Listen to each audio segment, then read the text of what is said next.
Good afternoon. So in case you missed it, last week we got to know Sibabalwe Sesimani just a little bit from her journey to how she founded an Orthodox group. And today the story continues. She tells us more about some of these incredible athletes that she's worked with and of course the challenges of working with women in sport. It's Women in Sport Africa. You want to stay and relax and enjoy the show.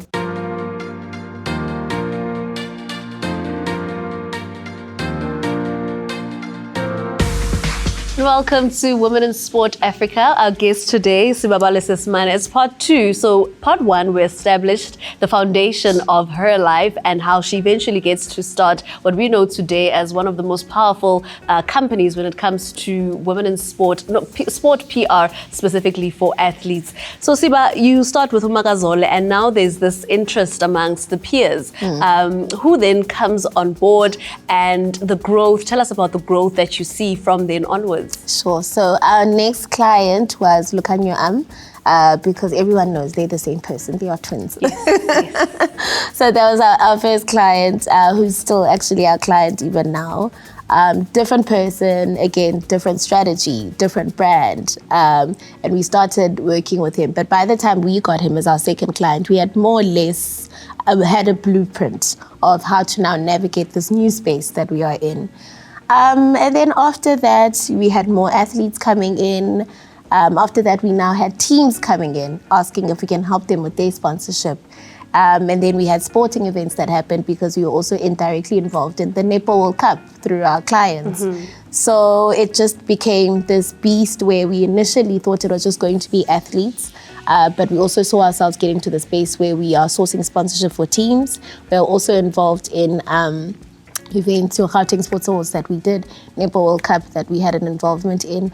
And recently, actually, we have branched into sports strategy for corporates. So corporates that want to invest in sport, but they don't know how, but they also don't know how to link it back to their business objectives. That's where we are now. We're just exploring sport and we're chipping at it little by little because it's such a beautiful industry to be in with so many opportunities. The ecosystem is vast and it is wide. And there's still a lot of growth to happen in sport, even in the country. I mean, you compare, for example, international teams. The Springboks is probably the only brand that is really capitalized. But I want to touch on women in sports sponsorship and how that landscape looks like.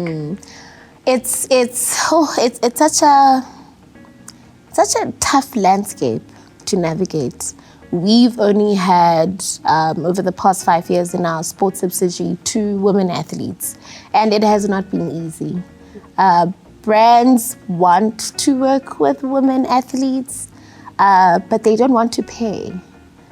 So it's a lot of trade exchanges. There isn't a willingness to actually spend and invest because this person is a brand and they match what your service or your product is. So it's a very tough space to navigate. They don't want to spend on women. And I'm not even talking about women athletes, even off the field, your broadcasters, your refs, but they are happy to give them a product.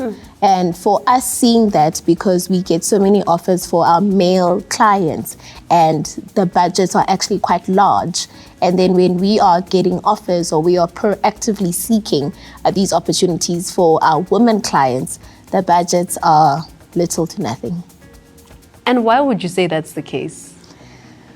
Well, what I see and what I hear over and over in these boardrooms is that from a woman athlete perspective, we don't have the viewership. So women don't have the viewership, which often justifies the sponsorship when it comes to sport. But what I then always go back to corporate and I say that you can't be using the same strategy to invest in women that you are going to use in men. There are certain, they gender issues, there are inequalities. There's just so much with women that you have to take into consideration that the strategy can't look the same. You need to have a different investment strategy.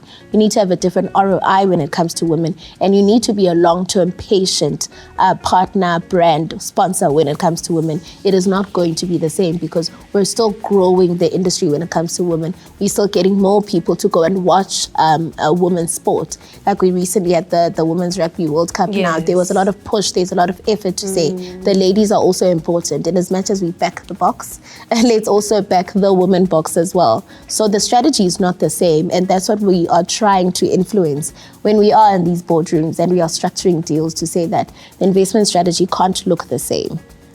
Do you ever find that, I mean, in these kind of conversations, I always imagine a room would have a lot of white males, and then obviously then the white woman as well gets better opportunities and first pick over the young black woman. Do you ever find that that also is somewhat of a challenge, or has our country progressed to get to a point where you enter a boardroom, it's Siba, it's Megan, and it's all fair and square? So when it comes to transformation, I think in those boardrooms and, you know, where decisions are made, there's still a long way to go. We also can't say that there hasn't been an effort. There definitely has been an effort, but there is such a long way to go. So interestingly enough, I had a meeting with a male Afrikaans man, and he said to me that in his meeting, he had his own separate meeting, and he just looked around and he said, Siba, everyone looks like me. We're all Afrikaans males sitting here, white Afrikaans males sitting here. We basically all went to the same schools. We all played sports, so no one is thinking differently. So for the mere fact that an Afrikaans male can say that and see that there is a need for transformation. And he says they brought in one woman into the room. He wasn't specific on race. And he said the amount of value that she added in that conversation was out of this world because they brought a woman into the space. So transformation is not a nice to have. You have to have transformation. The boardroom situations, the decision makers that always need to represent the demographics of our country that we live in, because not everyone will have a lived experience of a black woman as a white Afrikaans male. Completely different. Completely different. Yeah. You can't also expect that. Sure. We're sitting with Sibabalwe Sesimani, just getting to know and understand the world of PR, sponsorship and marketing where sport is concerned through her company that is Unorthodox Group. And Women in Sport Africa Wiser continues after the break.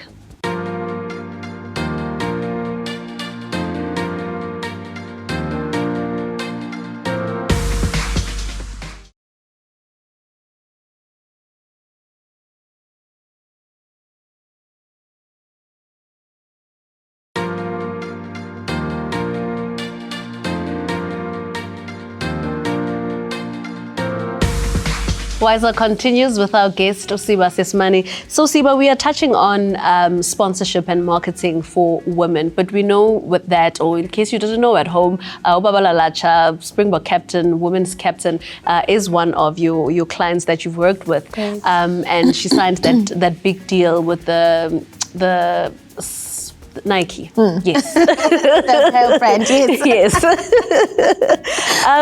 So although there have been those challenges, you know, there have been milestones that have been reached, including this one with Ubabalwa. For us, that was amazing because when we went to the brand, it wasn't, them trying to say, let's give her clothes. They actually said, this is our budget, and it was a healthy budget. And for me, that was refreshing because in the 5 years, we hadn't seen that when it comes to women. It's always, let's give you a free gym membership, we'll send you clothes. But with her, they said that this is the budget. Not only is this the budget, but we are committing to 2 years. Sure. So for me, that was amazing. And brands like that, are brands that we want to have for a very long time on our side, because they're basically putting their money where they are promising, and they're doing a beautiful financial partnership, because with women, especially when it comes to women athletes, they need money, because already we know they aren't really salaried in South Africa. We only have one women's team that's professional, that's salaried, and you can actually see it in the women, you can see it in how they play. All the other women, it's almost like a hobby, but they have to have a 9 to 5. And I mean, that's quite an injustice to even have to say that it's a hobby, because it's not a hobby. When you're wearing the green and gold and you're wearing the national colors, and you go to play in overseas Olympics, World Cups, and we shout at home celebrating you and excited to see you there. But then at the end of the day, when you come back, you're still thinking, oh yeah, I've got proposals that I need to submit. And that's the reality of most of our female athletes. Which is so sad, because we get so happy You know, we see our ministers giving press conferences, saying how happy they are that our women's team, whether it's soccer or rugby, did well, but actually it does not translate in their bank accounts. At all, actually. It does not translate in their bank accounts, and money is needed. Money is important. And also, if people are putting in time and effort into something, they should be getting awarded financially. They should be compensated financially. Sure. I asked Bronwyn Roots the same question that as a female athlete specifically, what then do I do to ensure that I'm as, when you look at me, you look at my brand, you look at what I do, it's easier, you know. It's a sad question to have to ask because males don't have to think about that. They just go and play rugby, be good at it, and the sponsorships come. They come. No, definitely. But with women, we have to put in a lot of effort. With our brand, we have to be visible. We have to be seen at events. We have to create content. Content is killing the youth. And you know, that is so time consuming because really you just want to kick a ball or you just want to throw a ball. That's what you do. You are passionate. You want to represent your country. But then also there's a lot of work that goes behind the scenes for that. And the women can't afford to have a social media manager that they pay for instance, who can do all of that for them. So they have to take on that work. And if they want to build a brand and they want to get those offers, fortunately or unfortunately, they have to put in the work. So now you find yourself representing your country. You find yourself now having to have a 9-to-5. And then you also have to work on your brand, which is another 9-to-5. Now it's 3 jobs. Now it's 3 jobs, basically, all in one. And you have to be patiently doing that for a very long time before you actually see any money coming in, but also any fair money coming in. And that on its own is a completely different conversation. How do you then pitch to these corporate companies that, listen, I understand, and as you said that the ROI needs to be a little different. What else can we then say to say that there is growth? I mean, we saw what Banyana did. They lost a sponsor. Yes. We hosted the Netball World Cup. Yes. Not much has come from that. SPAR remains the main sponsor as well as Telkom for Netball South Africa. You would think that those things and milestones that are achieved are actually helping, but not really when you think about it. There's such a misalignment, which is why, you know, we introduce now the service where we are helping corporates with their sports strategy. There's a misalignment, and it really does go back to ROI. There isn't a communication, and there also isn't alignment back into the business. So why are you supporting women's sport, or why are you supporting netball as an entity? How does it also bring value back to the company? So they also need to look at it from a business perspective, but then also with investing in women, we also have to look at it. It's a mix of business perspective, but it can also be a CSI initiative at the same time. So that's why I say it goes back to the investment strategy, that it's not the same. It can't be the same for women. It needs a more tailored approach. But honestly, there's nothing that the women can do themselves. You know, they go to training, they juggle so much in a day. They show up as their best selves. They make us proud. They put South Africa on the map whenever they represent us. So from their perspective, there isn't really much that can be done. It's really the government, it's really corporates as well that want to align themselves to that. But then it must just, they need to realize it's a long-term partnership. It's not going to yield results immediately, but the patience is needed. And the corporate or government institutions need to know that this is for the long haul. They might not see results in their lifetime, but they are planting the seed and making sure that they're doing everything that they can possibly do in their power to ensure that, you know, our granddaughters can get fairly compensated. Looking at the women in sponsorship, PR and marketing department, it is quite an industry that it attracts a lot of females. How are you finding the space then dealing as women that are trying to dominate when it comes to sponsorship and marketing as well as PR? So PR in itself, there are a lot of women. Sports, there are women, but the areas of influence in sport, the decision making, there aren't a lot of women. So, I mean, over the past 5 years, I've seen myself being the only Black female under the age of 35 in certain spaces and in certain decision-making spaces. And it's something that I've had to take on to then look around and say, hey, where are the other women? because as a woman, you need to get to those rooms. And once you get into those rooms, you can't be happy about the fact that you're the only black woman and you know those titles that we hold on to so strongly. No, we're supposed to be there so that we effect change. We make the environment conducive to women. So that's something I do a lot in spaces where I'm around white males. I always ask, where are the women? Where are the black women? You know, just women in general. It doesn't have to be black, but where are the women in these spaces? Why is it that you guys have a boys club? And I have to get there and I have to challenge them. And I can't be scared because I need to realize that I'm in that room because they need me as much as I need them. Sure. So sport, I would say, not in the influential rooms. There aren't a lot of women there. And but those they are the are. things, those Yeah. are the things that need to change as soon as possible. We are with Sibabalwe Sesimani, and this is Women in Sport Africa.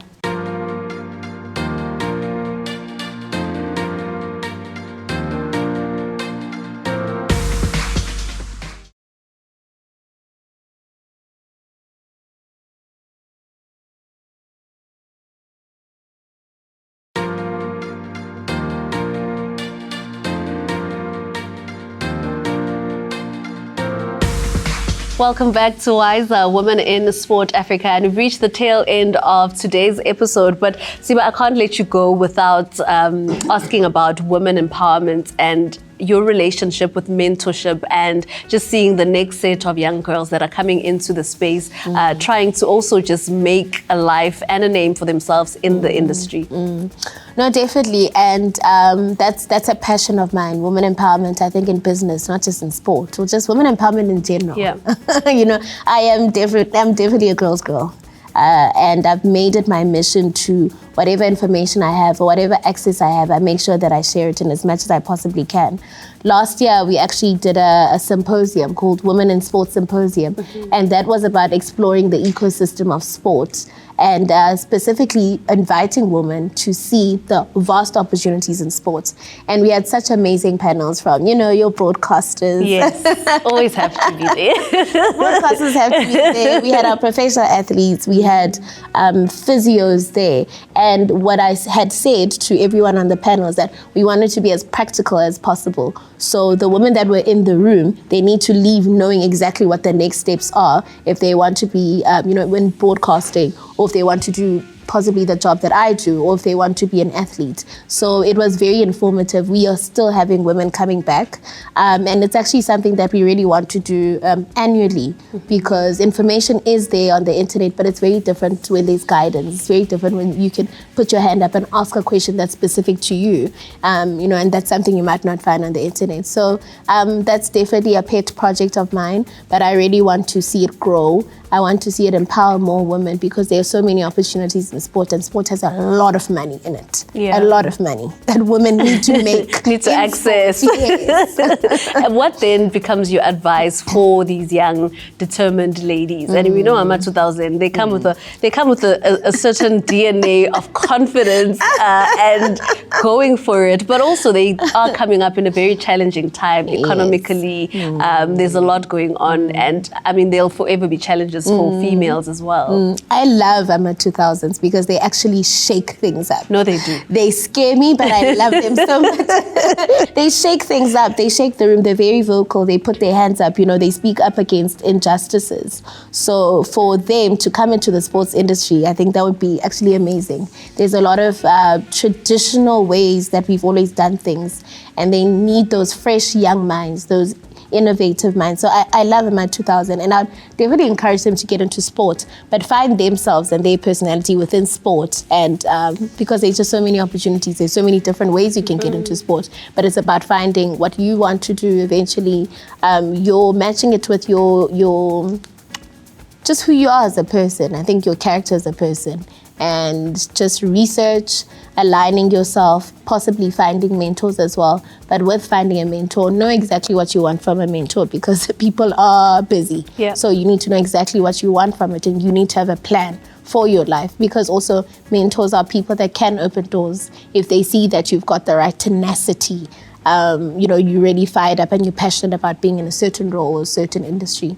And looking at your life, I mean, before the age of 35, you've accomplished so much. And I don't know, I'm sure there's a lot of boxes that you still plan to take and things that you'd like to achieve. But when you look back, do you say, you know what, girl? I've only started doing that, I think, in the past 2 to 3 years. And it's actually so bad because we need to celebrate our achievements every day. Getting out of bed at 4 or 5 a.m., if you commit to get out of bed at that time, is actually an achievement. So we tend to also look at these big milestones and these big things that we achieve. Then we give ourselves a pat on the back. But actually waking up, being diligent, doing what you have to do, meeting your deadlines for the day, those are small achievements. So I'm trying to pat myself on the back a lot more. You know, when I look back at my bio and my CV and my Instagram, you know, I actually sometimes take a step back and I'm like, yo, I've worked, eh? I've actually done quite a lot. Yes. I've worked, eh? So I think that's important. And women don't do that enough. You know, in how we introduce ourselves. We are having that offline conversation. And in how how well accomplished we are. You know, we want to be humbled. I think we've been told over the years that don't speak about your accomplishments, otherwise you sound arrogant. But that's not something we should be doing as women. We should be celebrating ourselves behind closed doors and publicly as well. So what then do you say to Sibabalwe Lo? Yeah, Wasim Tanzani. That 8-year-old Siba. I would say to her, you did well. I would definitely say to her, yo, the best is yet to come. That's what our pastor who passed on used to say, Pastor Ray McCauley, the best is yet to come. It's crazy how you haven't lived, you haven't had the best experiences and moments in your life. There's still always better and more. But I would tell that 8-year-old girl that I think I'm doing her proud. And looking at Unorthodox, what are the plans for the next couple of years with the different divisions within the company? So in October, we're actually turning 11 years old on the PR company side. And then on the sports agency side, also in October, we're turning 5 years old. We are actually in the process of just reworking our brand, I think just from an aesthetics point of view, just leveling up, making it more global. But we had also just finalized our 5 to 10 year plan, and we are definitely going global. We are mostly in the rugby space at the moment in South Africa. So we are looking at opportunities overseas in rugby as well.